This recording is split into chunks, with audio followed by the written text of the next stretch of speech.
Hey, Beth, that's where I'm at. Like, I'm almost at 1,000 episodes. Glad you made it back on before it was too late. No, it was awesome. Yeah, I'm on the last month of this part of the journey. Like when we're done talking with you, I get to go on my Patreon. I have to make some modifications on the Patreon because good things happen at When Words Collide. Some of them I can't talk about, but some of them, so it's forced me to make some adjustments with the Patreon going forth here. I understand that one. Yes. Yeah. Yeah, it's like I can't keep going down this path anymore. But I'm also tonight's also it's a big video night. Like when I'm done here, I get to watch a hockey thing. So I'm applying for a hockey content job. Because my side gig, by the way, is I work at the Saddledome. So I'm actually covering all the hockey games, and I'm usually there most of the time anyway. So this is its dead period, its last dead period. I have to figure out a way to come up with like these are my life problems right now. I got to come up with $1,500 by October. Okay. And that might mean me getting a part-time gig or just getting another big gig somewhere. Because I get a big gig. If I get a big gig, I'm good. Like at that point, it's like, yeah, I'm solid. I need to because the arena picks up in September. Like this is just the last dead month. So yeah, and I've just been like I did San Diego, I did Comic-Con, I did When Words Collide. You saw me there. Yeah. I'll be briefly. That's where I kind of bullied you to come back on the show. Hey, if you're gonna do this, it's got to be now.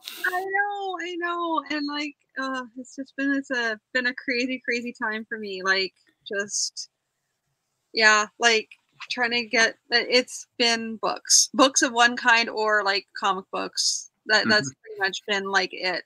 Book of some sort. Yeah, I understand. I really have. Like since the pandemic, I've released 3 books. I've just I've done a lot of shit. So like, sounds like you've been doing a lot of it too.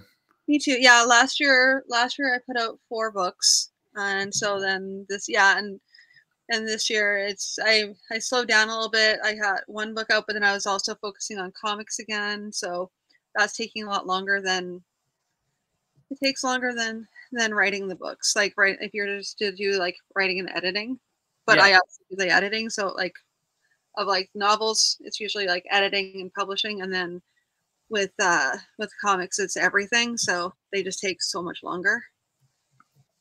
Yeah, because comics, so for those people wondering, like I've edited. I actually got my first editing credit on a comic. I've been doing the Kickstarter realm of themes. Literally right now, as we speak, my writing debut on a Kickstarter campaign is literally closing in. Like it's on the last day, but they're at 95%.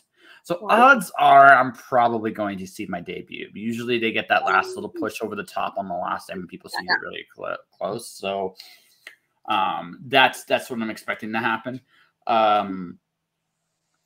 But I mean, it's not 100% set in stone, folks. But I mean, the next 24 hours. I mean, if you want to support the Kickstarter, you can. I got some support from people I don't expect. It was weird coming back to When Words Collide this year. Yeah. I realized how far I'd come. Like it really just how I'm a monster. I didn't realize that. I said sounds funny, but it's like it's true. I didn't realize how much until I came out there. I'm still like I'm talking like maybe Susie and Angela and a few people like that are still kind of what I'm aspiring to be, but it's like I have the confidence and I can see it. And compared to a lot of other people, I feel like I have something. So I understand that one. I mean, I really it's pretty eye opening coming around other people and just going, but you know, you're like ready to do it. It's not a matter of if you're going to do it; it's when you're going to do it. Yeah, that's really what it is. Like that's what it is for me too. It's like not if, when, and how. Yeah, I'm not worried about how has this wave actually magically happened. How are you going to do it, right? Like there's more than one way to oh, sure. But I mean, I kind of look at it like, okay, the really good thing that happened to me, I had a plan. then at the ghost story thing, another plan kind of fell into my lap. Okay. It literally did, right? I'm a smart enough man to recognize an opportunity when he sees it. Right. And I'm also a smart enough man to go, okay, you know what? It's here for a reason. Let's see what happens. Like, I'm not holding my breath. Right. But it's very much like, let's talk. Let's see where it goes. So I might have to change my plans. Like, that changed my big plan. So now I got to do something else on the I mentioned this on the Patreon's got to change. Like, I'll just say this now, guys, there's going to be no more chapters of Corey the Night Witch on my Patreon anytime soon. As yeah. And as to why, that is for me to know, and someone else at a later date. You'll find out, as you'll find out, right? But ladies, needless to say, I can't post those. I'm going to be replacing it with another story, and I even know the story I'm going to be replacing it with. It's going to be my graphic novel debut. Cool. Yeah. That's really awesome.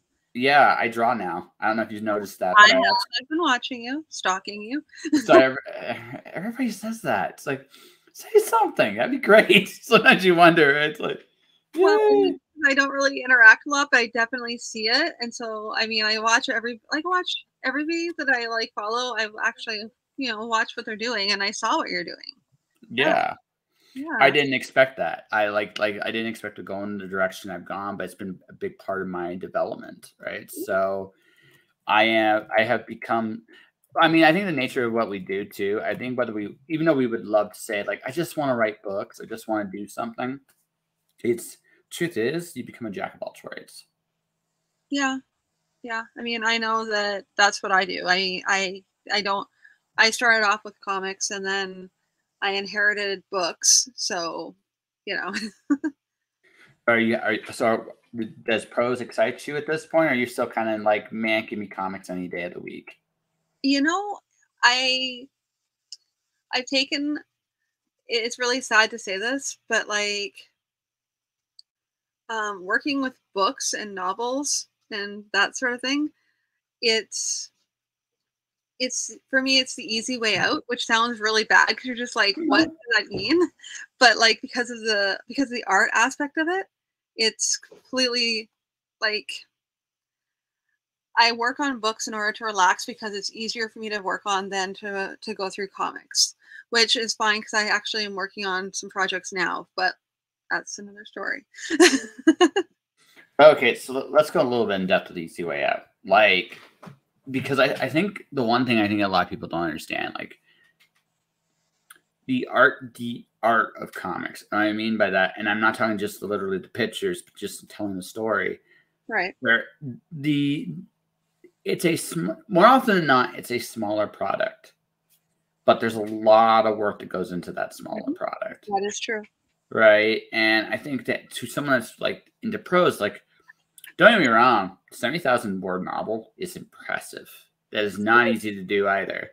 But a 22-page comic is a little bit of a miracle, right? And it really is. Yeah. I mean, that's the thing, like, because if you want to break it down step by step by step, you've got the story concept, you've got the scripting, you've got the like, and that's just on the writing side. Then you have on the drawing side, you have like your thumbnails, you have your rough sketches, you have your pencils, inks, colors, all of that. And then a lot of comic creators, the smaller ones anyway, they're doing everything themselves. And so they aren't handing it off to somebody else. They have to do it all themselves. That takes a lot of work. So it really is. But that said, I gotta ask, have you done Kickstarter? Have I done? I have not recently, not for a very long time. I'm looking at doing it again, but I just have to have the right project. Okay. I'm asking like that because the last 2 years, 3 years, comics have been booming on Kickstarter. They really have. They really have. Like, one of my friends just wrapped one. Jason Copeland. He just finished. He just finished Full Tilt, and that was a good Kickstarter that was going on. There's like tons of other ones, so that's just an example. Yep. Who do you so I have a backing problem. There's a few people I tend to back on site. Mm-hmm. So who are they for you? Who do I back on site? Yeah. Well, I don't really, not that much of a Kickstarter person. Like, I mean, like for going to and like buying from people. But I did buy Jason's, but that's also because I know him from before. So I was like, yeah, plus I love his art style. So I think if I was going to go with art style and story structure, maybe like a combination of those two, but like usually it's the art that draws me in right away. I will I will ignore the story in the book and just look at the pictures. You know, there's an audience for that. Like that's the cool thing about comics, right? So for me, so I've had a chance to meet some people. So I Right. might have a problem when I see this again. This is really good. This is Okay. really good. The best comic I've read this year, though, honestly, Sure. is this one. Okay. Okay. It's fantastic. I was really surprised how good that was. To such a degree. Although, and a personal sentimental favorite, you may have seen this, is this. So I got a fun story with this particular Oh book. yeah. That's so cool. Yeah, yeah. So I have a fun story with this particular book in particular. I met Eddie, the guy who created this book, writes and draws it. Yeah. I go to this table in San Diego Comic-Con, the first day, full day I was there when everything was going. There was an indie treasure hunt. There was a bunch of people doing part together. So you go Okay. to the area that may give you free stuff. Eddie's the last guy. Like he's the end of the journey. Mm-hmm. So I look at his books, literally all of his books. Okay. And he's introducing, I hear his pitch. I look at him, it's like, you really love your wife, don't you? And he goes, what do you mean? Because almost every piece of work on his shop, like his wife is on the cover. And there's something about no. It's something that I picked up on Right. really, really fast, is that he really loves his wife. So I already knew what the book was really about before I even read it. And he looked at me. So I says, "Listen, man. So let me see if I can figure this out." I told him like this. I said, "So this book is about collections, but if we're both being honest here, what this is really about is your adventures with your wife while you're doing the hobby." And he was like, "Yeah, you read this really well. So this is what you should be doing." And I gave him a pitch. I gave him a pitch that would work with women, right? Specifically with women, right? Because really what the book's about, and I'm going to be reviewing this in a couple weeks. This is about as much as his love for his wife as it is about his love for his hobby. Okay. And that's the pitch. And honestly, if you say it like that, guys don't look at that and go, okay, whatever, right? His pitch for it worked, right? But women get really soft and sentimental when you realize, like, this is really about your wife. Aw, it worked. He literally came back to me at the end of the weekend and he said, like, yeah, man, well, like, this was like, thank you for this. This was really good. Like, good. I didn't even read the comic and I knew what it was about. He actually gave me that for free because as a thank you. So, yeah. So, well, just I want people to do well with their stuff. I want everybody to do well. It's not like one person. I want them all to do well. Yeah. And the way you do that is you can look at the book and say, what's it honestly about? Right? What's it honestly about? Because if you go into this with like this, people think pitching's hard. It's not. It's about really understanding what you give a shit about in the story. The rest of it, like once you have that, the pitch works for itself. It doesn't. You don't have to work hard at it. You just know. And yeah, I'd say part of it has to do with like if you know not just the story, like the basic idea of the story, but also if you can break it down to like almost like the theme of the book. You can wrap it up in one sentence really quickly. Yeah, you've got it. Yeah, I go beyond. It's not just theme. It's about why you care. Because once you understand that, it's easy, right? Yeah. Because it's And any author listening to this, and you're going to say, pitching's hard. No, it's not. You spent hours, days, weeks, months, maybe even years on this book. You care. You deep down care. So why do you care? Because if you understand that, you can actually, if you understand why you care, you're going to understand why your audience is going to care. Yeah, you should. And you should actually, that should be one of the first things. Like what they say, that in order to know whether you have yourself a good story or not, part of that has to be, why do you care? Why should we care about this story as opposed to any other story that's out there? Yeah. So yeah, why did you care so much to make it? Because if you have a reason, then that'll be the reason why people care so much to read it. Well, and also, that's good. Yeah, and it's also the reason why it would have carried you through writing the book. Yes. Or creating the comic, either or. Or creating a work, any work. We'll just say anything. Exactly. Right? Because music's complex in of itself as well.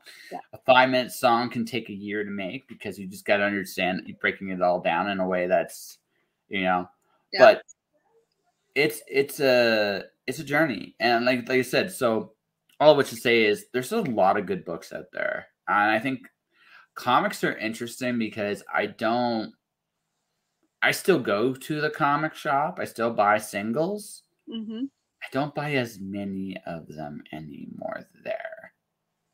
It can be challenging. Like, I know for us, we just lost like one of our main stores for Vancouver.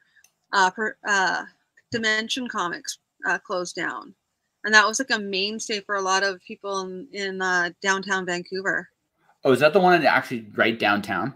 No, they still have Golden Age, or so I'm told. But I haven't really been down there because I haven't really been downtown. It's a whole other matter. But no. Yeah, we were, because in Golden Age I wouldn't call that an indie bookstore. No, it's not. It's not. Like Dimension Comics was, because it not only did they sell indie comics and they were really, really indie friendly, but a lot of comic creators actually went there to buy comics. So yeah, it was kind of a blow, really, and it makes it more difficult for us to try and source out indie comics and know where to go, because you kind of have to, when you're selling your own comics and you're not going through Diamond, you have to like go to the shops and physically go into each shop and go, hey, there's not a lot of distribution. No, distribution's always been a problem. But I guess I questioned. Okay, so I had like one of these weird epiphany thoughts, and I'm honestly just I kind of went, I'm not saying you should ignore comic shops completely, but depending on your book, is the comic shop the right place to go anymore? You know what? I would maybe, but like I agree with you. Like what I've been doing, for example, now I'm not trying to just plug, but honestly, like for example, this, you can see that has like the you can plug. We're on the show to plug, Beth. It's okay. I mean, as long as it makes sense to the conversation, you're not just doing a sales pitch every 30 seconds, right? You can do it. So yes, show the world your book. It's all good. So for example, this I'm still proofing and everything, but I did that through Amazon, and I'm looking at seeing how to get it that way, like, and also through Ingram, which means I can get it into bookstores the other way, and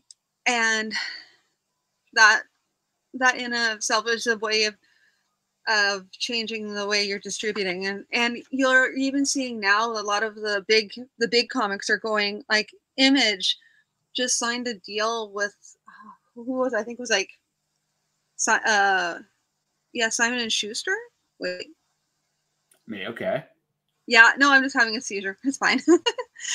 Simon and Schuster, like Image Comics, they just signed a deal with one of the big five in order to get their books into bookstores. Yeah.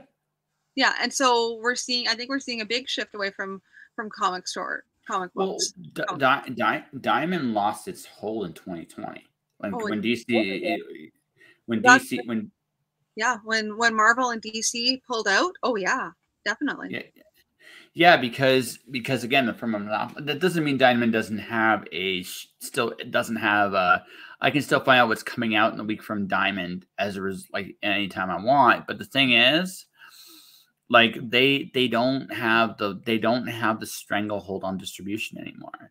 Yeah, And that's I think inherently a good thing, because when comics were at its healthiest in comic shops and without, it was when the distribution channels were as wide as they could go, right? It was right. I back in my day, there were spinner racks. Damn it, yeah. Well, right? see, back in my day, you could go to a gas station and you could get your comics too, and that's Yeah, the way it should be. You should be able to go anywhere to get them, and it shouldn't just be a comic book store. yeah, no, and that's it, right? Like that's where we're at. But Exactly. I even go one step further, right? Like because Scholastic's been publishing graphic novels in bookstores for a very long time, Yeah. right?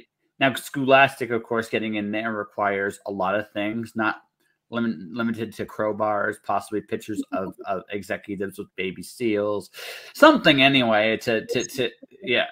Yeah.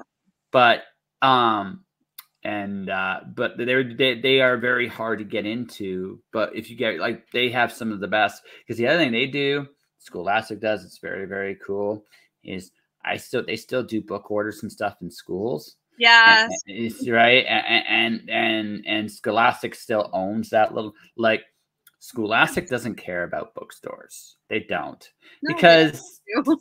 so they don't. They have their little corner of the universe nailed down. And if you're part of that family, you're like, I'm in. Yes. It's a school book fair. I mean, I can't tell you how many books I ended up getting just from like the school book fair, and how many authors I was introduced to. Mm-hmm. And it was surprising. Like I remember getting Terry Brooks's The Sword of Shannara through Scholastic. I remember I got Eric Wilson stuff back in the day through Scholastic. And I think it was and it was also Dragonlance and what else? So you were doing more complex stuff than I was. I was doing Bruno and Boots from Gordon Corman, and like some of the stuff I was reading. I arranged, man. I arranged. Like I've always had like a wide interest in books, and but also in like reading levels. I mean, it doesn't matter. Oh yeah, I know. Just like when I was doing the Scholastic thing, my reading level was, but I didn't really evolve in my reading levels until I got to high school. And that's when I got introduced to Ray Bradbury. And then from there, it's kind of like, while science fiction and fantasy have always been my main read, I read lots of other things now as well. But I mean, that's the thing, right? Like if you're looking at it from a market standpoint, like strictly a market standpoint, there's a lot of like hidden markets out there. And I literally just gave our writing buddies, like, how do I get into flea markets? I know the person that runs them, runs one. It's like, here you go.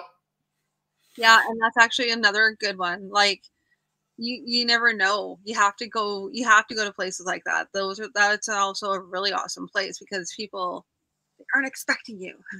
Well, and they're expected. I mean, that's just it, right? Like you got to take some chances, and that's the whole of it. Like, I don't know. Like, okay, so Al's Next Books is here in Calgary.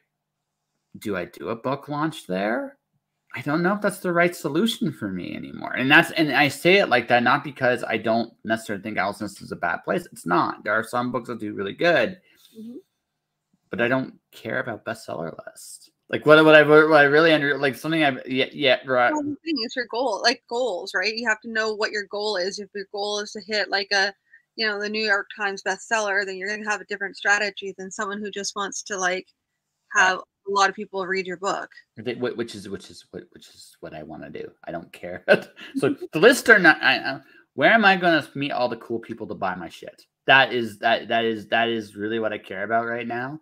and that's the challenge, right? So I'm trying to do two things at the same time, which is save up to get out of here because I'm going on the road next, like fully next year. San Diego Comic-Con was my consolation prize this year. Right? Yes. Right. Yeah. Yeah, showing up there as a professional. That was my consolation prize. A good consolation prize. On that, by the way. Yeah, that's cool. Yeah. Right. But I want to be out there and doing more things next year. And that's going to be kind of the plan going forward. And so that's my big goal. But my secondary goal is I'd like to I'd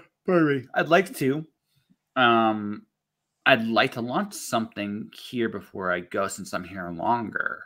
But I'm like, do I want to do it with the communities I'm in? And the answer, I think, overall in my head is no. Right. And the reason I feel that way is because it's not, I don't need to go in the papers. I don't need to go in the bookstores. I'm just like, I'm not my Alice in Wonderland epic poetry stuff. Yeah. I get the feeling I would do better at a theater or a college than I would in a bookstore. And that's not knocking the bookstore. I mean, I'm not against, hey, listen, you want to carry my books? I'm cool with that. But, right? So I got that. So I'm looking at all this stuff, and in my head, I'm thinking about all this. And I'm just like, yeah, I think this is where this is where I need to go. This is how I need to build. And this is where this needs to be. I don't necessarily think that, and again, and folks, and I say this with all, each genre varies, right? Yes. Each genre varies. Some hit certain audiences better than others, but what you need to understand is every time I did a book launch at Alice Books, I would get a bit of my crowd there, but only a tiny bit of it. Right. Right. So I need a place where I hit more of it. And so that's my quest, crusade, road to Shamba, whatever you want to call it, right? So that's where I'm at. Whereas I think with again, and I say all this because again, I'm coming at this from a very unique perspective, is I don't give a shit about prestige at all. Right. And I am being a bit of a hypocrite because I do have prestige, but yeah, but just because you have it doesn't mean just because you have the prestige, it doesn't necessarily mean that that's like your end goal. No. You may have it along the way, right? Yeah, absolutely. Totally different. Totally different. Yeah, it was never my goal.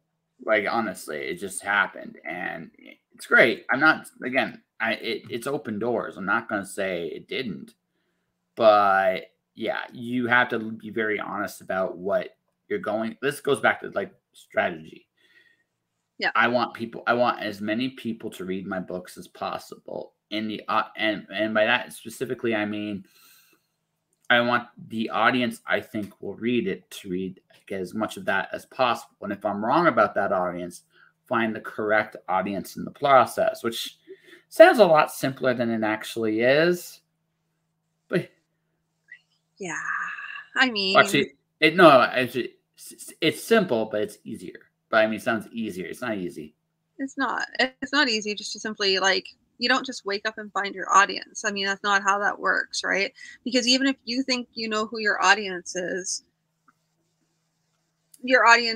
what happens after the fact. And so you like, even if you're trying to write for a specific audience, you're not necessarily going to do that because you don't know how your book's going to land, or if it lands at all. It is. Yeah. Well, like, you know, I mean, I have an Alice in Wonderland Greek mythology mashup. I think Alice in Wonderland fans will really like this book. I think that's not an unsafe assumption. But I also think, okay, maybe like I'm thinking theater people, college kids, because that kind of thing would appeal to that audience. That's a guess. It doesn't mean so for a certain thing. For all I know, my audience might be people over the age of 80. There's nothing wrong with that either, right? But I mean, it's just one of those things where you look at it. Like you may think, okay, college kids, right?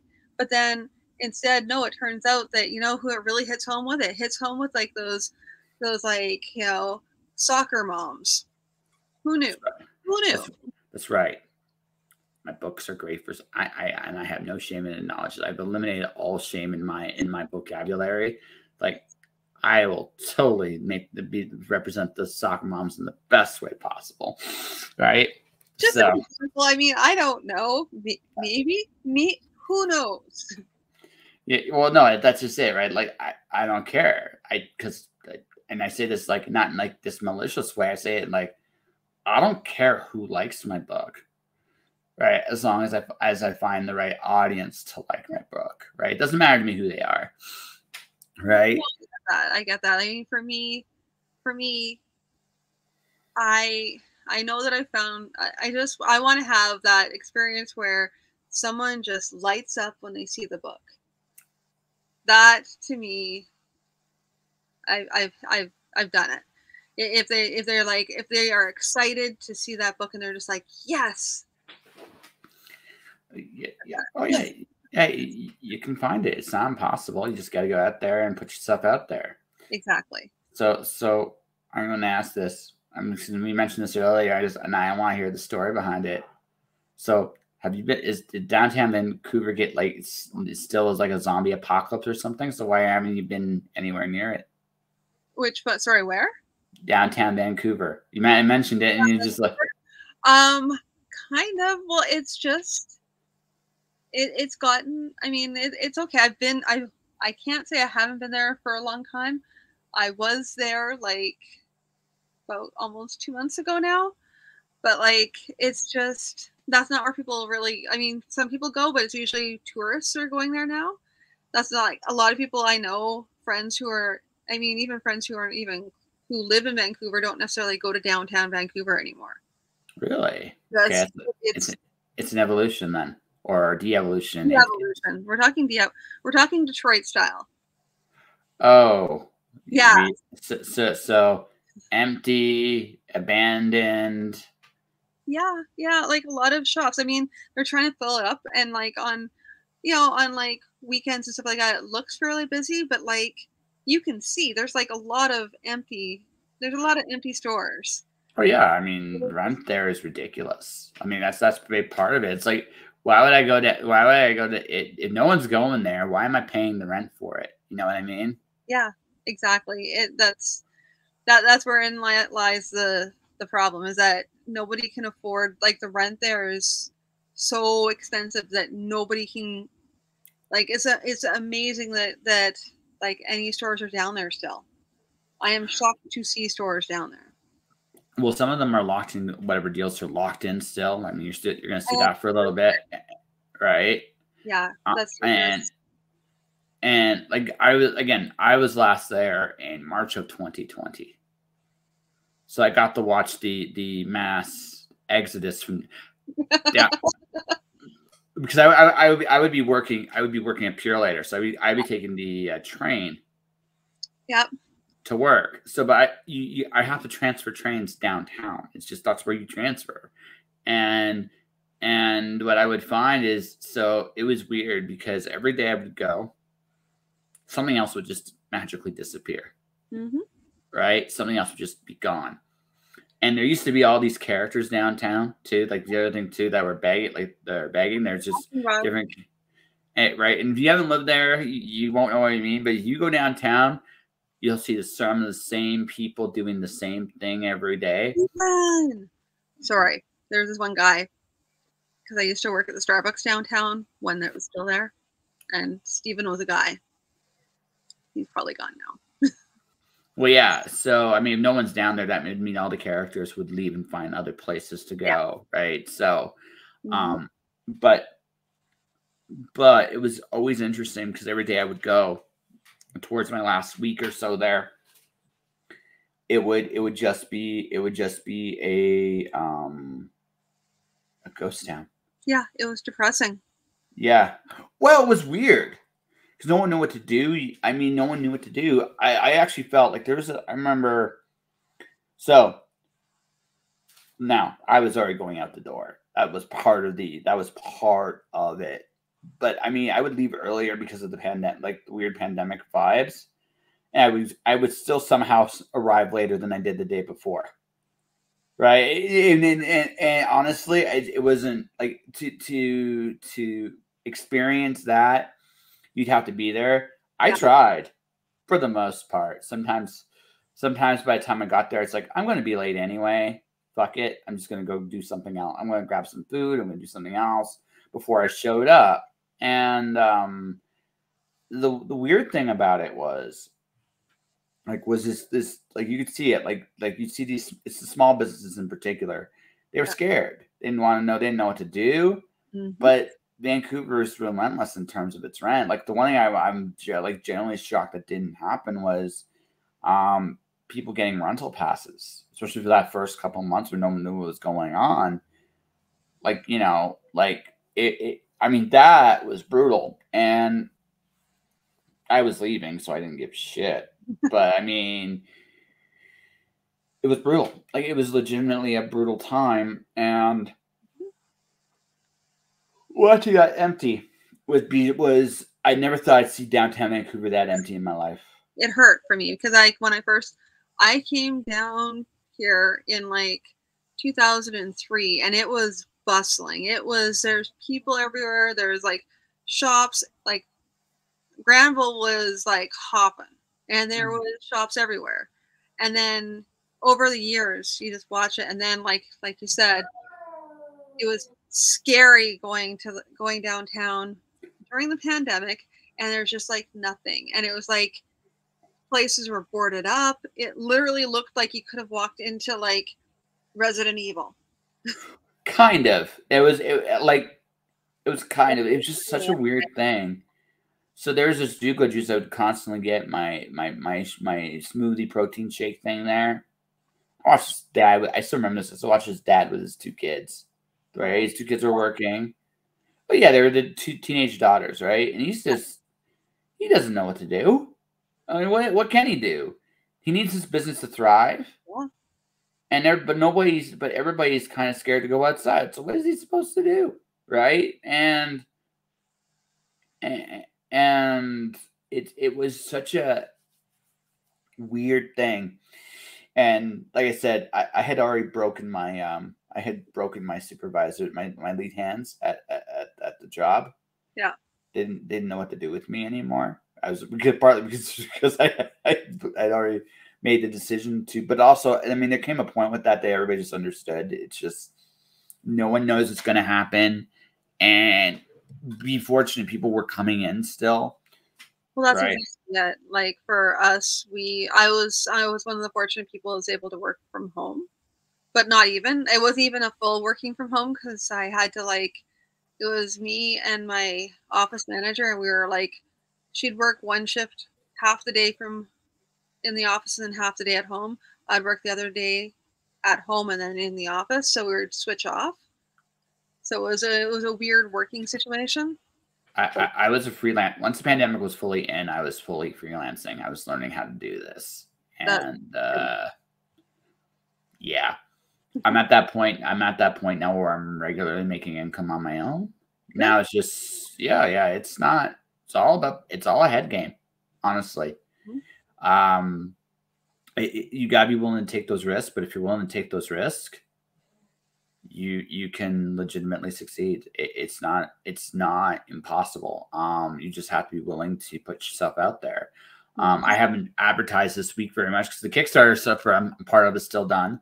So I'm waiting for that to finish. Next week I'll be promoting some kind of like commercial deal or editing deal. I got work. I mean, I have client work right now. I have a video series I'm launching in September for a client. Wow. I have a book I am proofing. I told her I'd go full tilt on it. I've started reading it a little bit, but I'm going to go full tilt on it, like starting on the weekend. Awesome. It's like I have work, like I can get myself, I'm well known enough that people will be like, hey, he can do this or this or this. And like now though, it's about trying to get myself some nice little bits between, like, this month's the toughest month for me. If I can get myself another client or two, I would be very happy. And then at that point, I'd be set, because I'd be catching up, because San Diego broke me. I'm not going to lie. I believe it.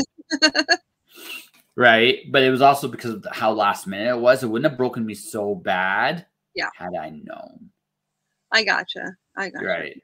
I found out I had a pro badge 2 weeks before the trip. So, ooh, ow, yeah, that's like what happened to me last year. Last year, I had like just 3 weeks to get ready for Rose City Comic Con, okay. and I wasn't planning on it. And that's down in the States. And they're like, "Hey, we have a last minute booth for you." I'm like, "Yeah, I'm gonna take it," but at the same time, I was like, "Oh crap, I'm taking it, and now I have to get ready for it." Yeah, literally, that was what happened to me. I wasn't getting a booth. I was just getting a badge, which is fine because San Diego, like, tables are super hard to get. Mm-hmm. It sure are. But yeah, no, it was a great experience. But I mean, next year I'll be better ready for it, right? If I go back, which I think it's likely, I'll be going back in some form or fashion or capacity. So, it's just been one of those. It's just one of those things where it's just like, I'd be nice, like, money wise, I could be in a better place right this minute, but I know it won't last forever either. Yeah. Right. So. Yeah, I know that one. Yeah. Yeah. And then I went when Worst Collide 2 weeks later. It's like, okay. Yeah. I don't like money, it seems. Sometimes it's like, I don't really like money. It's just there. Right. But this is what you do. It's what you do it for, right? You do it so that you can create opportunities for yourself, and which I've done. Like, that's the thing. I got myself some work in September from San Diego. I got myself some work, and like I said, I'll be fine eventually. But again, I've gotten into this job hustle kind of mentality. Right. Yeah. Yeah, no, and that's what I see. That's what I've actually stepped back a bit from, is like, which is why I'm lucky because I have a day job still, and I kept that on purpose so that I don't have to do the hustle. And right now, this year I kind of took a break a bit from the hustle so I could get my head back into working on comics and stuff. So yeah, I mean, it's about, like, whereas me, I just, like, I don't know if I'll ever work a full-time job again. In fact, I highly doubt I will. well, that's the thing. Like, I know me, and I know that once I leave like full-time work, I'm not coming back.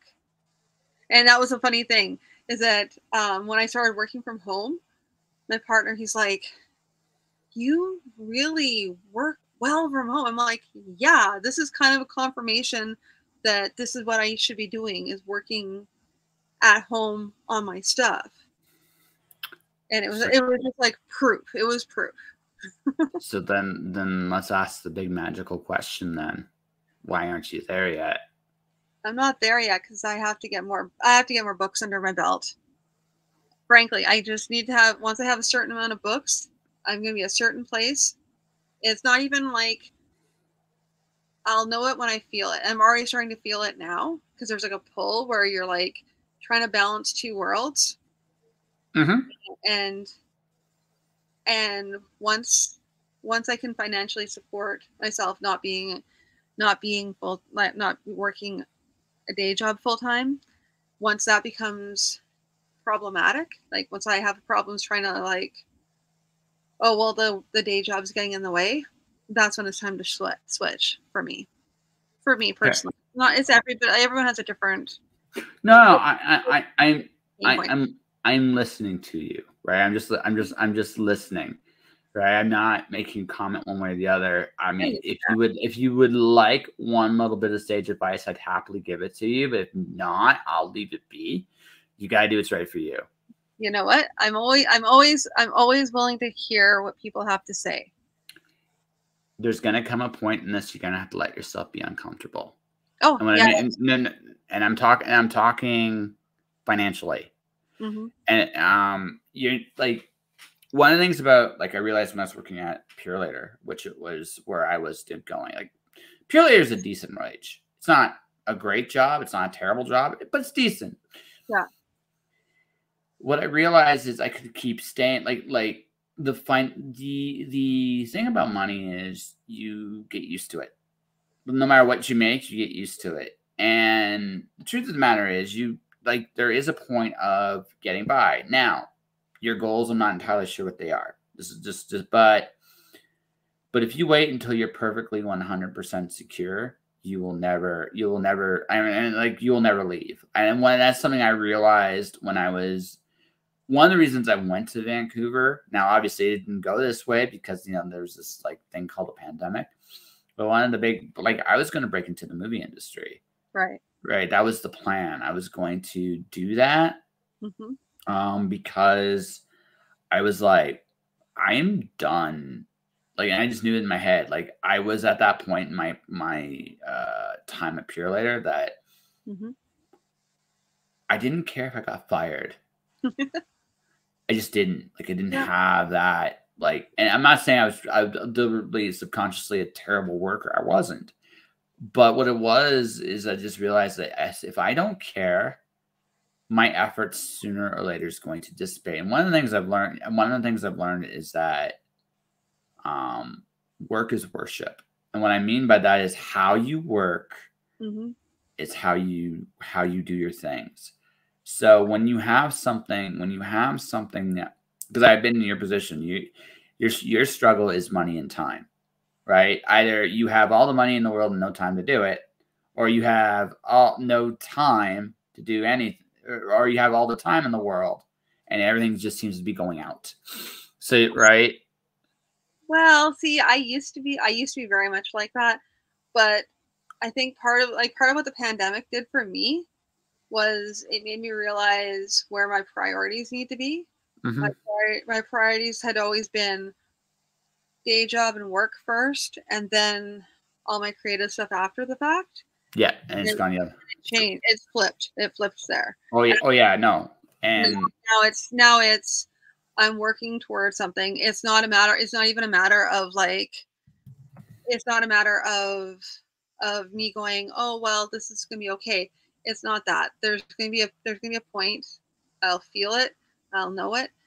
Not there yet, but I'm getting there, and it's gonna be happening sooner. Oh yeah. Happening sooner because I can already start to feel it because it's already starting to happen. Yep. No, it's not long. No, like you said, there comes a time you just need to leave. Like I needed to go. I needed to learn internally how to do it. I don't mind the hustle. Like I don't. Yeah. I actually enjoy it. It gives me the coolest thing about it. There's two parts to it. The pay, sometimes how you're paid. I've had weeks where every day of the week I've been paid every day. Yeah. You don't get that with a regular job ever. Like you're right. I totally get that part. I understand what you're talking about for that. Yeah, I know what you mean. Yeah. But sometimes I mean there's a gap. I've been able to regularly get contributions from various people throughout the year. Like I've been able to make I've actually done something that I have stabilized my freelancing. I have long-term gigs with people. So I don't always have to hustle so hard. But at the same time, like I realize like none of this stuff lasts forever. So you got to kind of ride it going from one to the next to the next to the next to the next. And I have my current like the series, like what I'm making from that, you know, it's been a big chunk of my income this year. It's not the biggest chunk, but it's been a big chunk of it. And it's like, that's going to disappear as I know it in November. Now I might have created a job for myself long-term for this, as like, you know, managing someone's social media for them. Right. I think that I could see myself doing that for this particular client long after the fact, because they need somebody to post that they're out there, because they're looking for clients too and what they're doing, right? Even if it's more of a passive thing, it's just the idea that they have a presence out there and building something, right? And I can do that for them. And it's something like, again, everything leads somewhere, right? But that income I'm talking about is disappearing. So what I'm trying to find is another stable, if not stable, I mean, at least another big piece here and there, so I can constantly do my own thing, right? Because if I'm going on the road, right, there's not a lot of quote unquote day jobs that are going to let me travel from place to place to place to place to place, right? So I want either sponsorships or I want remote work of some kind that's semi-regular. Yeah.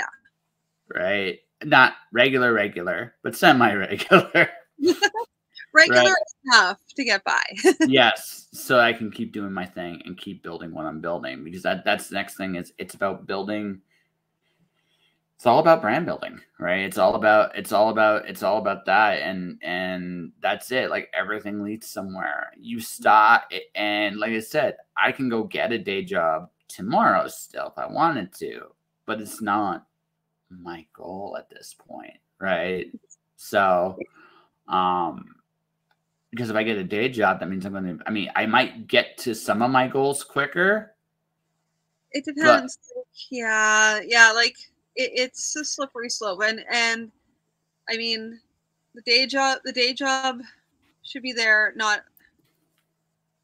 there's a bunch of different ways to build towards your goals. Depends on what your goals are, and sometimes the day job can be helpful for it, but also sometimes it can be a crutch and also an enabling tool to keep you from doing your work. Well, it's also just this too. Like if I can set myself up remotely on my own, then I've created independence. Yeah. So the downside is it might take me longer to get on the road than I want to. It already has. Right. Right. But the flip side is, and this is the flip on that, is okay, I'm getting the skills I need to get to accrue work on my own. That's a more useful skill for what I'm doing than me getting a day job, because I can get I get there financially quicker, but yeah, that's the thing, right? I mean, right. It's all about the goals and all about where you want to go and how and where you want to be along that way. Exactly. 100%. Yes. But no, it's something I've been very conscious of, right? Very, very, very conscious of. Like, it's not just getting there; it's how I get there. To some degree matters, because I got to look at it this way: it's the skills I have. Am I charismatic enough? Am I enough of a sweet talker to get myself opportunities? Because that's my real skill. Can I create those moments for myself? Because once I have those moments, it's great. Right? Because then it will free me to do all the other crazy shit I want to do. Because I got a big list of crazy shit, Beth. I have a very big list of crazy shit. I do too. Yes. Yes.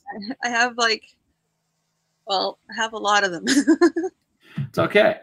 Yeah. So okay, let's talk crazy shit. What's the craziest thing you want to do? Craziest thing? Yeah. What do you think is the craziest thing you want to do? I mean, what I'd love to do is to travel to Britain and do Bristol Comic Con, just up and do it, or Edinburgh Comic Con. And there's not even a reason why I can't do it. Well, I'd like to try and apply and see how quickly I could get in. Oh, that's not impossible. Yeah, right? no, it's not. I don't even know if that's really crazy, because I have crazier stuff. I want to do world traveling. I would love to do world traveling while selling, and also sell comics and books while I'm traveling. So you you should be watching what I do, then be the template, because that's what I'm going to be doing on the road to some degree as well. Podcast is going on the road. I'm interviewing people. Next time I interview you, it will probably be in Birmingham. It probably actually be in the same city as you. Yeah. Cool. Yeah. I've already started. I mean, that's what San Diego Comic-Con was a test run. I did a little bit of that when Worlds Collide. I always do an interview with Mark Leslie. You have to. Yeah. Well, no, it's just we have an interesting friendship relationship. Basically, whenever we're in the same convention, we usually do try to hang out for a beer. But when Worlds Collide, every time we're both at When Worlds Collide, I interview him for the show, kind of like a once a year thing. And again, it's like this conversation. There's no plan. No, there never should be. Well, Sometimes there should be a little bit of a plan, but I mean, not like, you know. But no, we just started. We talked for about 40 minutes. That was the only thing I did at When Words Collide. Really, I did do a little bit. I filmed Randy passing the dragon, literally to. Have to. Well, I filmed that part too. Those were but that's it. Like I didn't film a ton at When Words Collide. I was much more engaged with the people I was meeting. Right. Yeah, that's kind of the way the convention was. It was all about like connections, specifically. Yeah. When Words Collide was all about connections for sure. So did anybody you met knew that you were really happy to meet? Was there anybody?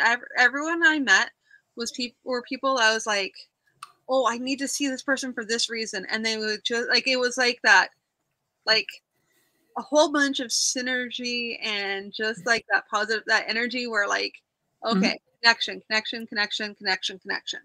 Yep. It was interesting to me. I mean, the people I got to speak with, also equally as interesting people I didn't. Right. How to put this? So the pandemic obviously creates some extremes, and sad part is some of those are still there. Right.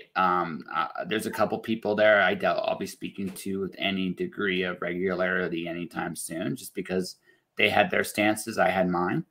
And you know, and that's totally fine. Like the pandemic taught me probably the best thing I learned from the pandemic was it's okay to look like the bad guy sometimes. In fact, sometimes it's to your advantage. Yeah. See, for me, what it taught me was that people are going to disagree, and not only that, but like, I mean, for me, I want to double down on being nice. I want to double down, not nice to the point where you're like, not nice, but not naive, and not take advantage of me. But I've seen how cruelty can work. Yes. And you know what? For me, the way I take revenge on that is by being nice. I'm gonna be nice. I'm gonna nice the fuck out of you. So okay, I'm similar. So okay, so the pandemic gave me. So I have now 12 rules to success. You know, when I think last time we talked, I had like 8. I have 12. The pandemic gave me the 9th rule, which is detach from all outcomes.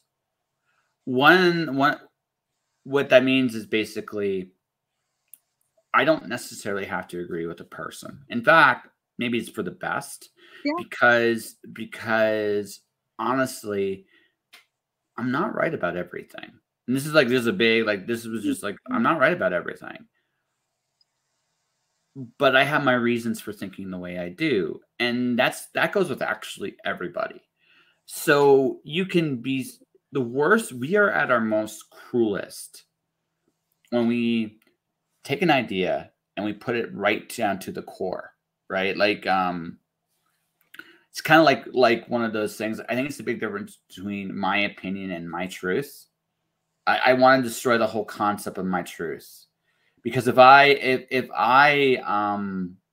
you and me disagree on the color of the sky, like right now where I'm at, it's a little cloudy out there, but it's got like a blue-gray feel. Okay, but let's just say for the sake of argument that you say the sky is fuchsia, just because. Why not? Sure, I can say that. Yeah, why not? Right? Now, it's an opinion. If it's an opinion, really, I can say I disagree with the color of the sky. But you know what else, though? Okay, funny story about that. I may say it's fuchsia, and we may be looking at the same sky, even in the same like area where it show up, but maybe my concept of that color is different. Absolutely. So I'm just using a different word to No, absolutely. But that's the whole thing about detaching from the outcome, right? Yeah. Right, because it means that I'm open to the idea that again, we don't have to agree with the conclusion, but that doesn't mean I can't understand where you're coming from. And on top of that, it doesn't mean that we can't learn from that difference. And right, there's a reason you see things the way you see them. There's a reason I see things the way I see them. And neither one of us are necessarily wrong. but we can still disagree, right? But And that, yeah, sorry, you go. right? But where it's dangerous is, okay, if I said that the sky is blue and you dare tell me because it's my truth and say that, it's fuchsia, I can take the idea so personally that it's now an attack on me. Human beings, we have to be careful. It's a weird balance. Can't be afraid to stand up for what we believe in, but we have to be big enough people at the same breath to acknowledge that this is what we see. So we got to be careful about what ideas we let inside ourselves, because again, the moment we do that is when we become dangerous, because that is.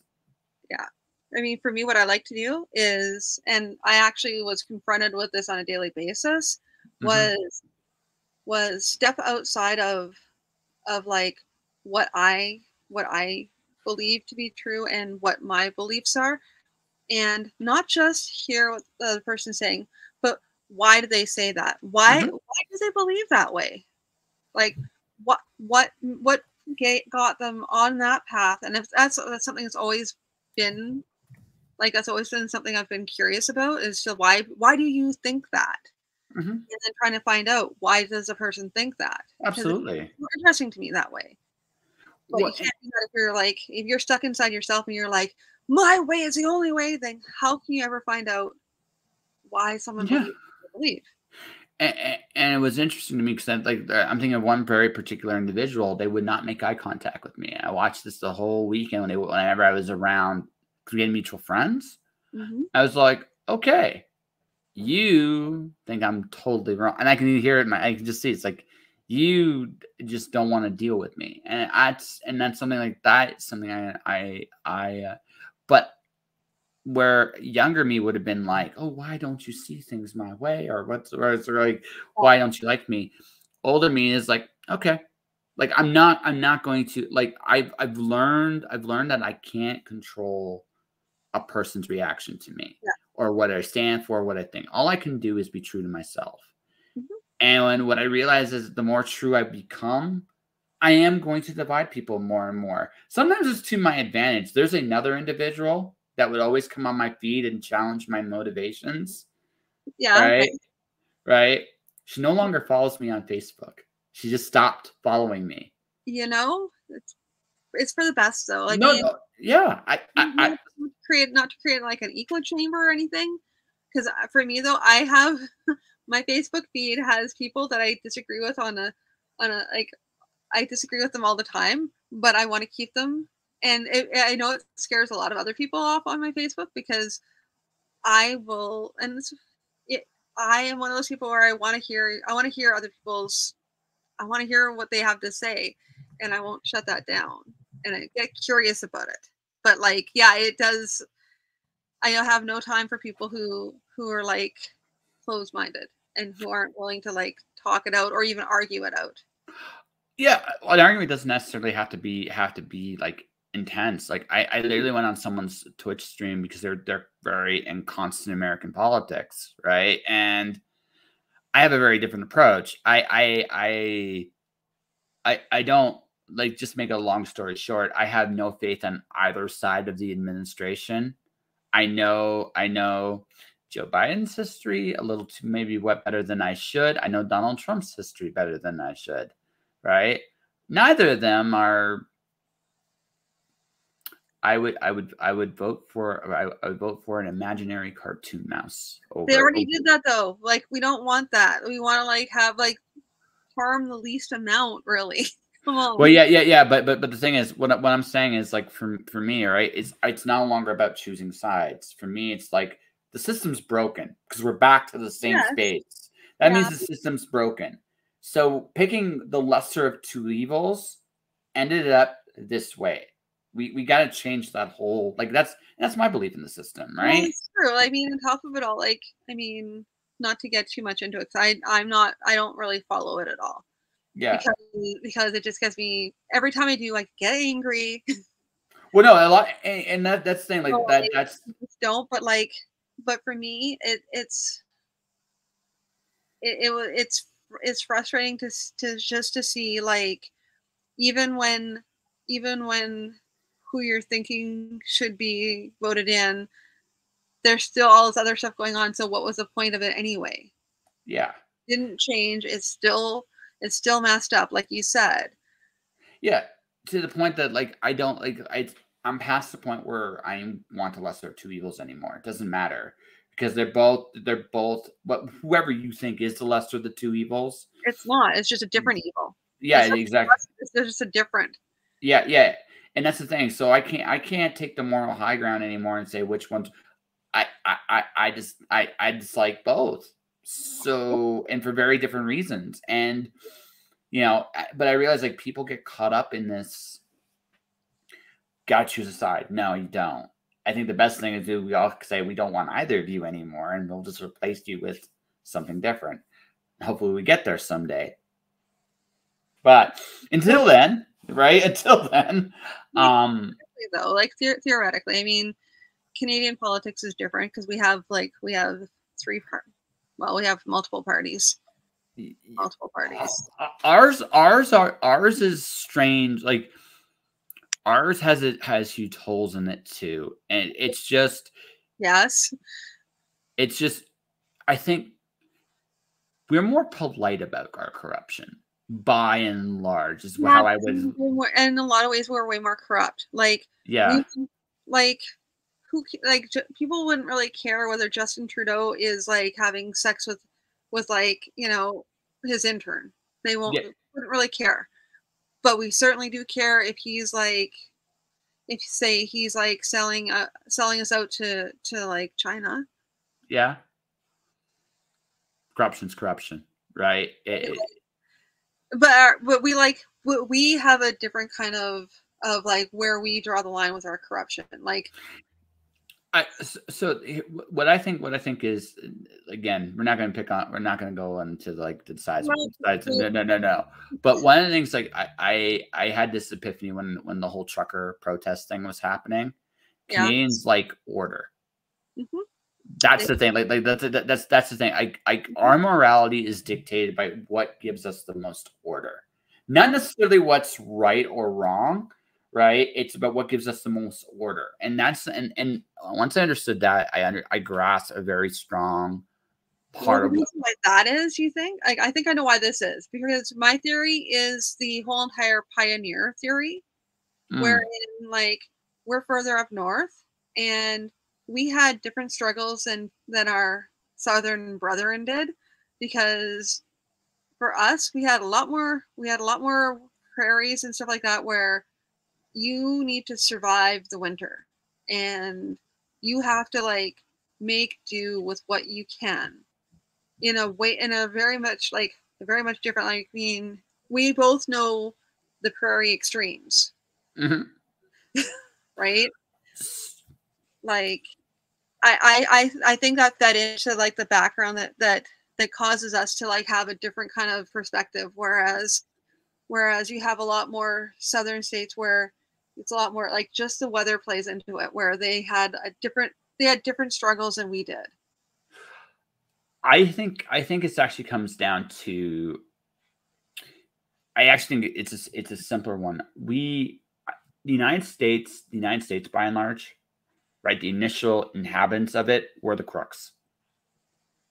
Puritans too, like, people who are so religious, they got kicked off the island. No. So, but okay, the misfits, United States and Australia have this in common. A lot of the misfits, more so the United States, but the Australia initially was a penal colony. That is, so was the United States. So was the United States initially, not to the same degree, but they were trying to settle it. They were trying to settle it to, like, because they were trying to get to India. Well, they're trying to get to that was part of it. But when they realized that India was not that, it wasn't, when they realized that India was not the goal, and also that the United States was abundant in a lot of things that hadn't existed in a long time, they brought that, like, a lot of undesirable, like, again, the people that, like, too pure though, but they also brought crooks. There is a certain American history is nastier than our history. Oh, hell no. Hell no. Hell yeah. Hell no. Because we have different types of history. Like, our history is mostly us trying to, like, not die by winter or by, like... What I mean by nasty, is how nasty they were to each other. Oh, hell, yeah. Oh, yeah, all right, okay. We had to cooperate. Like, down there, you didn't have to cooperate. You just had to kill somebody so you could take their land. Up here, we're like, okay, well, we just don't want to die. You don't want to die? Great. Let's not die together. Oh, we had our own little bit of killing, but it was the big difference. No. The big difference between both countries is the United States ultimately rejected the government that brought them there. Canadians embraced it. It was, again, different kinds of people went to both. Yeah, I just think we just didn't bother. We just didn't bother protesting that. No, but also it's just they had it. But again, it's just a different. But it was just a different kind of group of people, and so I agree. It was just a different kind of group of people. So the one thing I wish Canadians had more of from the States was their edge. That's where that edge in the United States comes from. It would allow, I think we would appreciate what we have more. Right. Especially when it comes to Canadian talent. This is why Canadians leave. Right. Because, right. I don't know. I mean, edge, maybe, but like, I think, okay, we have enough people, Canadians, who leave Canada and get mistaken for Americans. So, I mean, there's that. But no. Well, no. What I'm saying is, like, when I look at the talent, like, I think the last people to appreciate Canadians are Canadians. It's almost like you have to go somewhere else and kind of get, right. I get that. And also just my experience living in the States, I became a lot more ruthless after I lived in the States, right? And it's a survival skill down there. You need to have it, or else you get eaten alive. Like, right? In Canada, you have the ability to, if you want to, right? It's a lot easier to just get along up here, right? And I'm not saying you're happy. The amount of alcohol we consume up here suggests that maybe we have some issues there, but that drive to go for more, you need it down there. If you don't have it, you will not last. Yeah, we have a big problem with apathy in our country. Like, yes. Ours, we're very much more like, eh. Yeah. And yeah. Like, that's the thing. That's the thing. Now, granted, you get enough people pissed off up here, they will do something about it. But but it takes a while. It depends. Like, okay, think about any time we've had our parliament attacked. Like, for example, when they broke into, like, Jean Chrétien's house and he beat the guy with, like, the soapstone carving, or when those guys stormed Parliament and the MPs stuffed our prime minister in a closet and, like, broke off a flagpole and started threatening the guys with it. That's us. Whereas we all saw what happened in January back in 2021, I think. 2021, yeah, something like that. You know what I'm talking about, though. Like, that was totally different from, like, what we had happen. We contained it pretty quickly because, I mean, different ways of dealing with things. Different ways to do it. Well, it's being bombarded by messages for talking here. It's like, hey, I want you to do this. I want you to do this. Like, okay, great, wonderful. Stop. Need to work on this. It's just it's a different like the countries approach some things differently, and again, I'm not saying it's right or wrong necessarily. This is about, we're a little bit more peaceful by and large. By and large. Yeah, generally speaking. Yeah. But again, I think again, I think of the two countries, we're the more comfortable one. I'm not saying that's a good or a bad thing. I just No, I agree with that. Yeah. They are more willing to take chances. And I think that's their strength, honestly. Right? That's the strength, that's their big strength. And that part I kind of wish was more prevalent. But I also realized it probably came from, again, but the big difference is I think ultimately, I'm not sure it's about the elements, because I got news for you. Wisconsin, Minnesota, North Dakota, Montana. That's a small part of it though. That's No. You can go, but you can go down that whole like middle of the state. It's just like there. Like you get to the heartland of America. Yeah. Is just about as frigid as some spots up in the prairies, except for nothing tops Winnipeg. Nothing, right? No, Winnipeg. no, agreed. Yeah. 100%. Yeah, it's the only part. It's the only city in the country that can laugh at Calgary's weather, and I can't say a damn thing about it, right? Because it's just like, no, you but can't. but Winnipeg is a very, very, very, very special place for, yeah, for more reasons than one. But agreed. Yeah, she's like, no comments. No comment, but agreed. I will just say I agree with you 100%. Yeah. We can leave it at that. Yeah. So that's the whole thing about but they have their extremes down there. They're different ones. Yeah. Or some parts of the country are just like us. Other parts of the country, if you talk about like Texas or California or like that neck of the woods, it's extreme in another way. It's hot as balls, right? Right. It's hot as balls. Then you go to like Florida, again, it's not just weather, in my opinion. I just think it's just how Canada was developed versus how the United States was developed. Like the United States was developed first, and I kind of feel, yeah, and that's this other thing too, though, is that on top of it all, they developed first, so they had a little more grounding than we did. Yeah, but also we were kind of,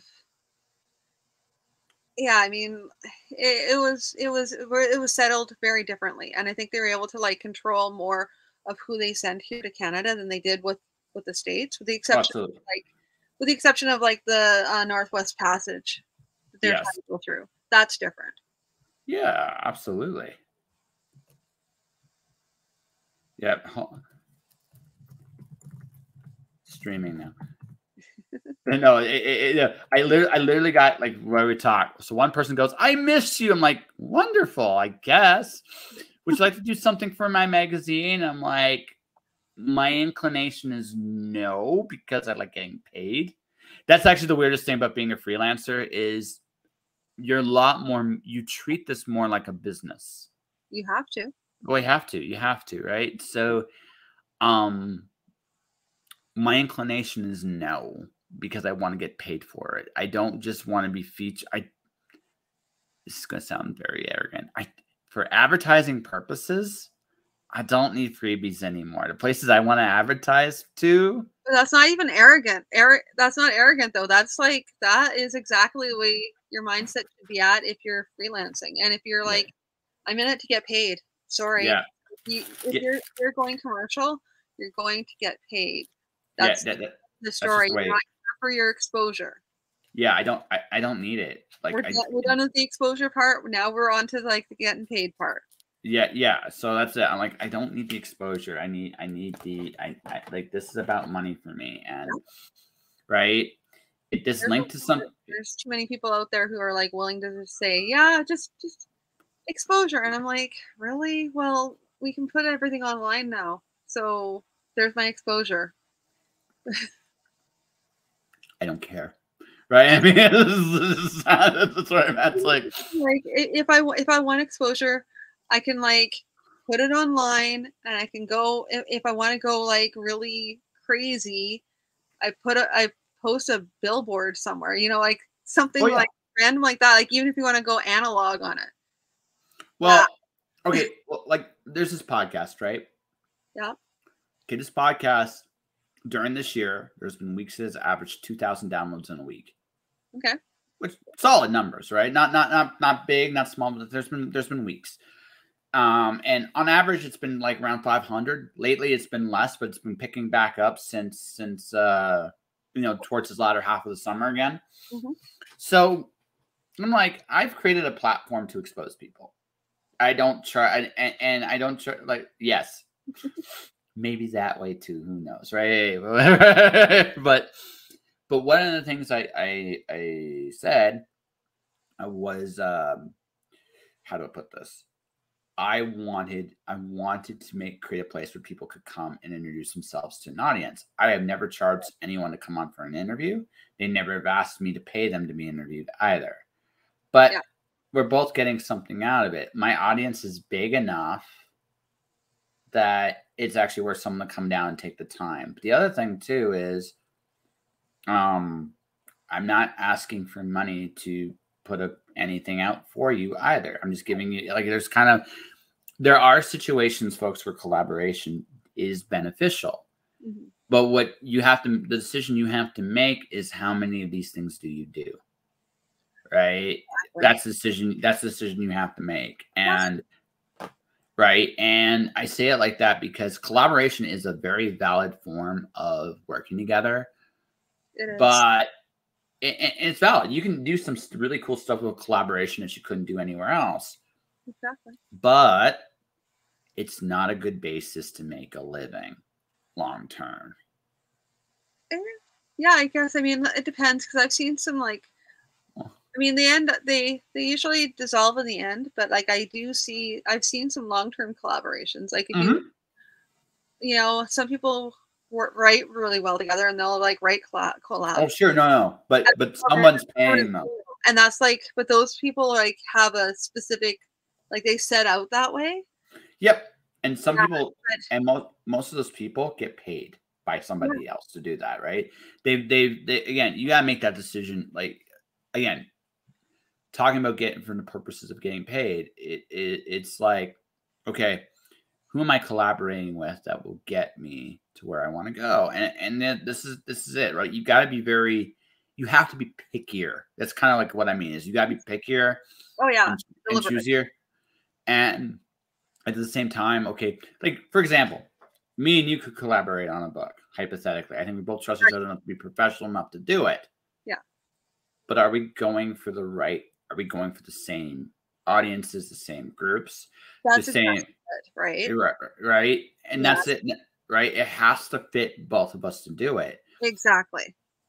Mm-hmm. Exactly. It has, I think that is a problem that a lot of people don't see. They just think, oh, I just want to collab and I want to collab with my friend, but your friend may not work in the same genre as you.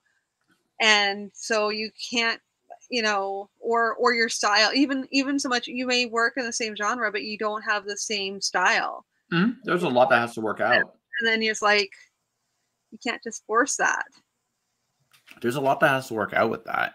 Yeah. So, it can be done, folks. It can be. It has been. It can be done successfully. It's just, but there's a lot of things to consider. And I think you have to be careful about that. You have to be deliberate. Who you're working with is as important as. And I say it like this. There are other ways to reward people besides money. It's true. But very few of them say, I appreciate you more than money. Right? Right? Very few of them do. So, and especially if they appreciate you as a professional. Yeah. If they appreciate you as a professional, they will pay you. If they do not appreciate you as a professional, no, you have to walk away. And you have to walk away. And run far. Well, running might be you don't necessarily have to run. That's when, again, I've learned to be an asshole. Like, this is the thing, like living in the States has taught me how to be a bit of enough of an asshole to push people. Like, I'm lazy. I'm not going to run from you. I'm just going to be like, no, I'm not doing this. All right. Yeah. Right. Yeah. And I'm too old to run. So I will just walk away. Yeah, exactly. I'm not doing that. Not doing it. No. Yeah. And I think I agree with you there. I have hit the level where I'm just no. No, I'm I not. just don't want to do it, not because I have to do it. Yeah. Well, again, there's this whole concept. Does it make me happy to do it? Is it fun to do? Does it give me an orgasm? Like whatever. Right? Does it do any of that stuff? Yeah. No. Exactly. I mean, Right. if you can't be excited about a project, you shouldn't be on it.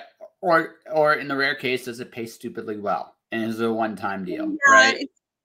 Then you're excited about something. You may not be excited about the project, but then you can be excited about the money. So you're excited. Exactly. You gotta get something out of it, and that's just it. Like, and I say it like this, folks, because again, collaborations can work.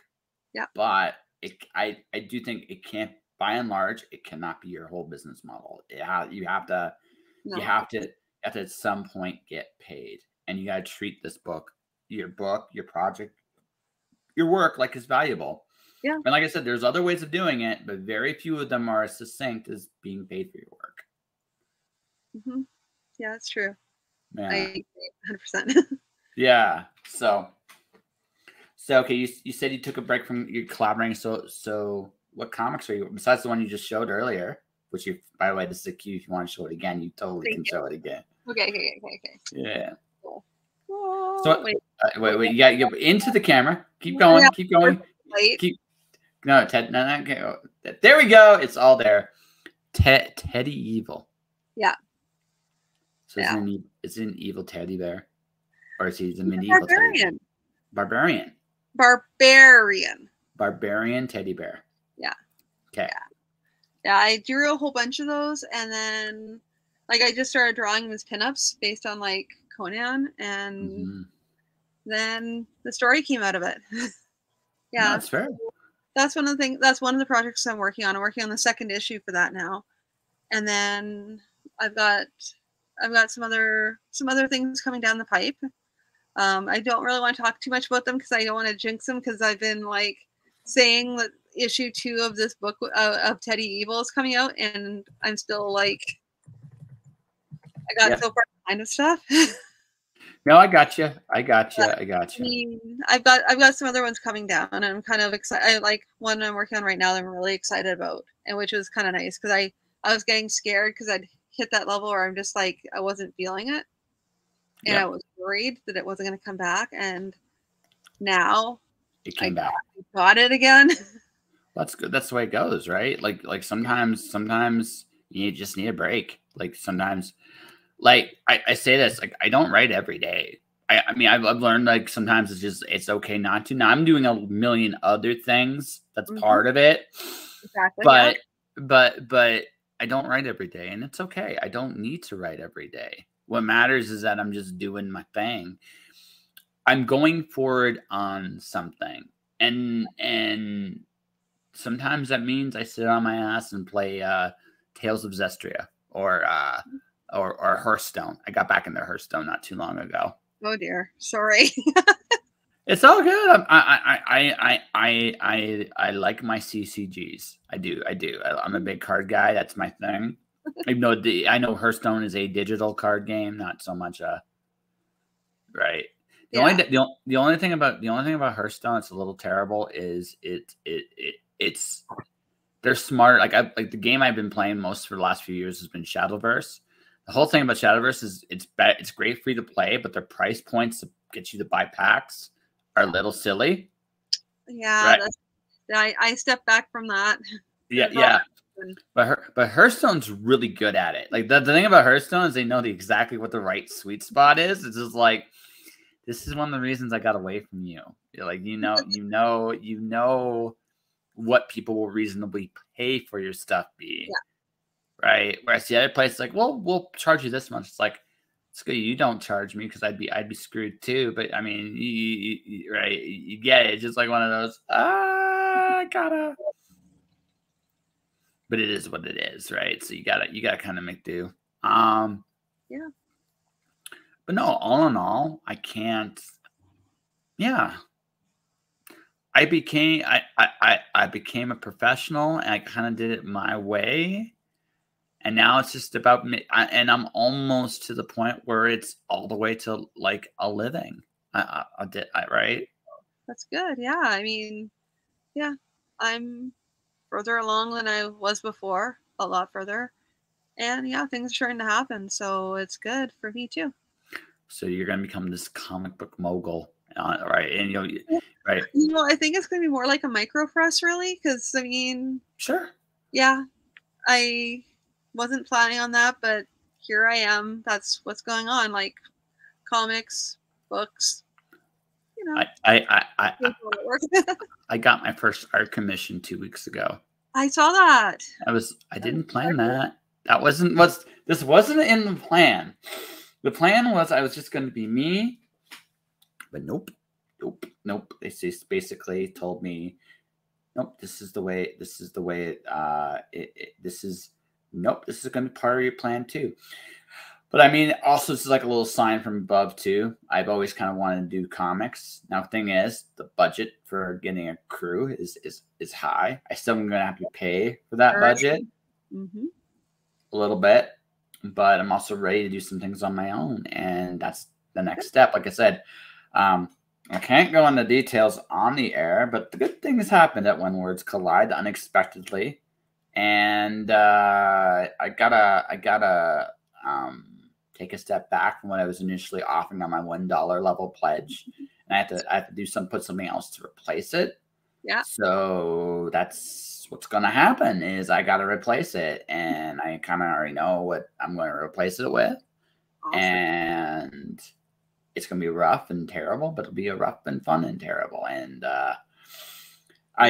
so tell you exactly what it is. It's a homage to Fahrenheit 451 is what it is. Okay. It's called Lights Out, and it's about someone getting into drawing, not so much reading, but drawing instead. Right. I'm good enough to draw that I look like a beginner, which is exactly what you need to tell the story. Okay. So, it sounds interesting. Yeah. So that'll be on my Patreon.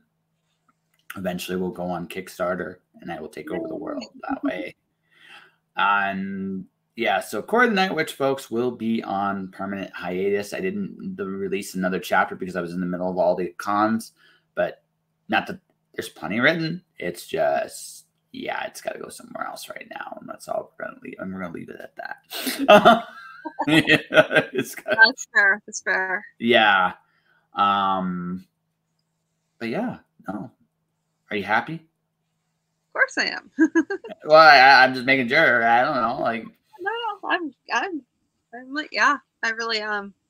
Especially I found that like When Words Collide helped me get like I was already starting to get there, but that it just gave me that final push just to get me back to where I needed to be.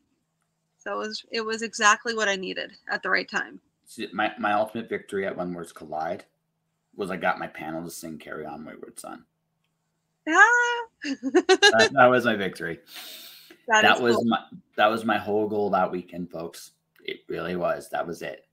I'm just happy that my final panel of the day did not end in a fist fight. I'm super happy about that. What was your panel? My final panel was ethics and AI. Oh, you were okay. So I did the first AI panel that day. I actually gave some people some optimism because I'm very aware of the legal what's going on in the legal realm right now. Yeah. There's going to be a recalibration next year at some point, and that will probably be the basis of where we go with AI from that point.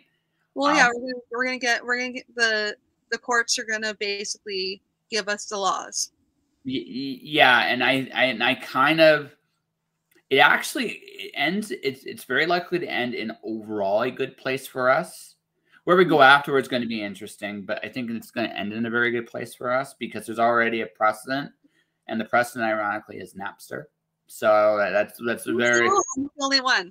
That's what I use as an example as well because, yeah, everything started off. It's exactly following the same way that Napster went. Yeah, almost like big thing, and it was like illegal and stuff, and then everything got, and now we have Spotify. Yeah. And that's the thing, the war to what will become the Spotify. That now, again, if creatives were more, I think, a little bit more savvy in this regard, yeah, we can get a better deal than the musicians got with Spotify. Whether we do that or not is another story.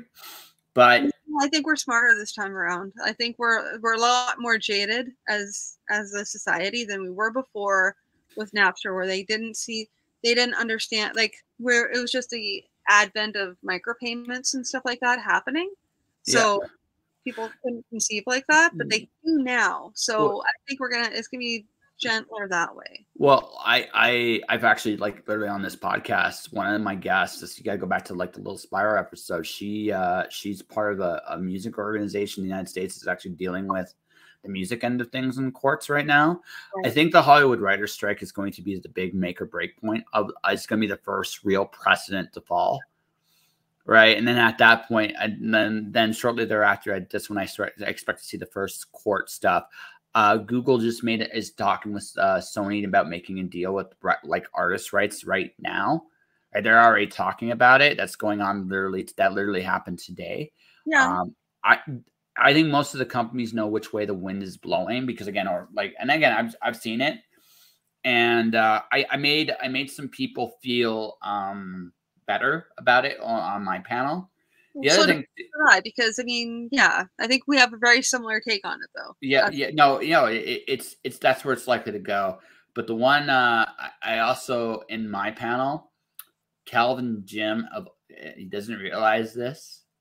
He accidentally figured out a way to save the audiobook industry without even I realized it after the panel was done because Chris Humphries came up and was asking some questions. So was Angela Ackerman. They both were at my panel.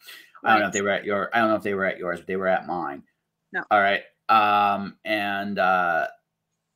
So Calvin made the example of what AI could do. And I showed the legal ramifications of it. Right. And just was like, but in Calvin showing what it could do, I realized where audiobooks are very likely to go. And I think there's strong hope for the industry. I don't think the price per narration is going to be as high, but I also think that an audiobook creator could actually make more of them at once. So the question then becomes where the balancing act is. Calvin showed it, and he didn't realize it, and I was like, "What though?" I think what we're gonna see actually is, I think we're gonna see with like all the branches of the creative industry, we're gonna see like the big production companies, be it like books, be it film, be it audio. We're gonna see the big industries. They're gonna go full on AI because it's faster and easier to produce. And you can produce so much. But then you're going to have a bunch of indies who are going to do this like really handcrafted, like, with real people doing the AI. It's going to take longer, but it's going to be like this rich depth, like more like a they're going to be more full cast. They're going to be more carefully done. And it's going to be this handcrafted kind of thing. I think the X factor to that is which way they rule. Because if they could, one very real possibility is they could say that all AI is public domain. Because there is actually a very strong legal argument for that, right? If they do that, if they do that, they'll kill the industry before it starts. Yeah, and the other thing though, the only thing is that with AI, some of it's been trained on people's works without consent. So yeah. And writing in particular is going to suffer the most for that because it's the hardest one to prove. Because it's the hardest one to prove.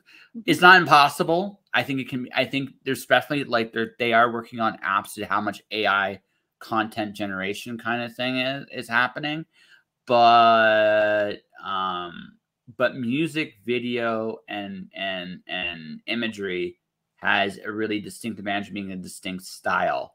So yeah. I'm not talking about the AI perspective. I'm talking about just us in general. Like every one of us has a unique style, so it's easier to see it with words. Yeah. That's a lot. That's a lot tricky. That's a lot trickier. No,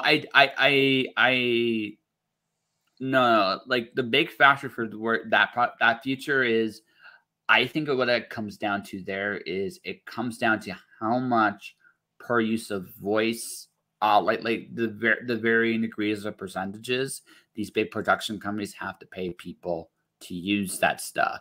That's where it gets really interesting and tricky. They're like the next couple of years, it's not going to be the rulings. It's going to be the how the pie is divvied up going forward, and depending on how that pie goes, I could see it going the way you're saying, but I could also see it going kind of more along the lines of, well, if we use this AI, we may have to pay like this person Y dollars. It might not be worth it to do it this way. That's true. I mean, if they bring in that sort of thing, which I think they're every time they use that AI, they have to like pull a certain amount of money for everybody, then that does change everything. Yeah. And it's already started to happen. Like Corel and Adobe have already started this. Google's already, like I said, Google's talking to Spotify about this with music and voice right now. So these companies are already kind of like, because again, I think personally, copyright's going to expand to likeness and voice, like everything, right? They're going to have that ability for people to trademark what they bring to the table naturally. Oh, they already do though. That's the thing though. They do. It just hasn't been specified in contracts. Now what we're going to see that additional thing. Yeah. What anybody who's a creative should be looking at right now is anytime you're signing over your rights for something, if you're going through if you're publishing through anybody else, then you should be double checking to see what's in your contract and what's your terms of service for any of the retailers you're using as well. Yeah. No, like, that's gonna be big. Like that's just part of it. If you're professional, you should be reading your contracts. Yes, and definitely should. We could go. Like I said, I've done the AI chat a few times on the show. There's some episodes. James P. Nettles, Little Spiral, right? They've talked, like, if you want the legal possible ramifications and where it's likely to go. Yeah, those 2 episodes are the 2 episodes to listen to. They go into great detail. I can give you another one, and that is, what's it called now? Factually, with Adam Conover. Okay. He has he has a couple of them on AI, and one of them he's like actually interviewing some people who used to be with Google, and now they're with the DARE Institute, and they actually talk about some interesting stuff about the training of AI, so that it's not just a bunch of middle-aged white guys who are training AI, but like vast different parts of the country of the world even. Yeah, so there's that as well, and it's really interesting kind of show that talks about like stuff you don't really think about with AI. Yeah. No, like, and honestly, folks, what can be done with AI is both incredibly fascinating and sometimes incredibly scary too. So sometimes at the same time, but that's neither here nor there. All right. So Miss Beth, I think by and large we have an interview here. I got really just one more thing to say. Sure. So I'm gonna go on the road. It'll probably be springtime. Who knows? I might surprise you. I might. There is a writing group in Kelowna who does a meeting the first part of the month, and I might decide that might be the first place I hit. Next thing I know, I'm sitting in my comfy little library. It's like, I hear there's like a writing meeting here or something, right? Just to make them shit their pants, right? Just to make them shit their pants and say, hey, here I am, kind of thing. And I might do that first. But no, like when I go hit the road, it's going to be Vancouver first. And when I'm in Vancouver, there's a lot of people I want to meet, see, hang out with. Yeah, maybe. but I'm just gonna let you know, like it's like, I'm there, and then so I have to mention the other 3 rules I came up with during the pandemic. The 10th rule: if in doubt, choose the path that is the most fun. Good rule. Rule 11: you cannot be afraid to do everything, but realize that you almost never have to. And rule 12. Oh, shit. What time to go blank? Oh, here's the deal. Wait for no one. Make no one wait for you. Mm-hmm. So I'll let you know when I'm coming, and you're more than welcome to be. I'll let you know. I'll let you know when I'm coming. Right? I'll be doing my thing. So okay. Yeah. So okay, we've kind of plugged Teddy Evil a bit. So do you got anything else you want to plug that you can plug? Okay, let me see if I can find stuff. Oh my god.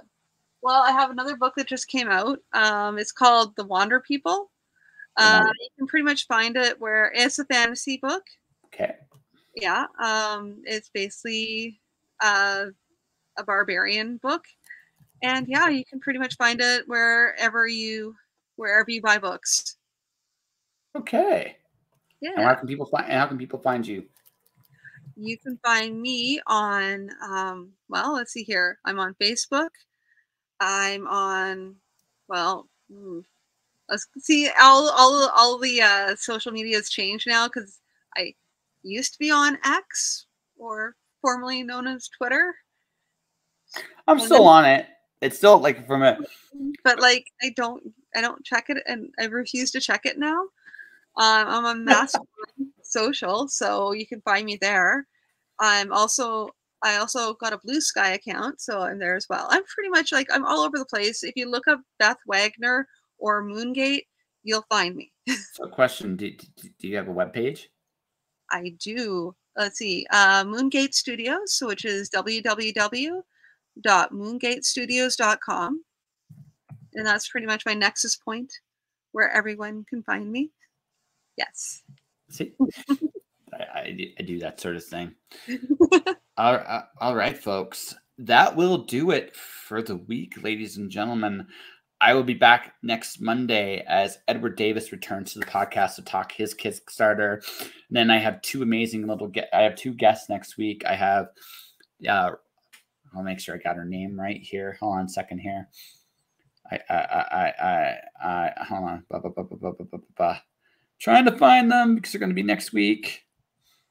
They're going to be next week. Where are they? Oh, her Rihanna Lotz from Mirror World Publishing, and then I got Chris Humphreys next week as well. Yeah, we are coming, folks, to the end of this era of the podcast as I approach 1,000. So the next 2 weeks are pretty loaded. As for my 1,000th episode, I got to be honest, folks, I'm not quite sure what that's going to be yet. There's somebody I'm really trying very hard to get. We'll see if that happens. I've been trying for some crazy ones. We'll see if I can get any of them to come. But besides all that, folks, it's going to be a wild ride as we get to the last month of the Twitch era, officially the final month of it. I want to thank Beth for coming. To everybody watching, everybody listening, thank you for watching. Thank you for listening. Stay inspired. Keep shining in the dark. And I'll see you guys next time.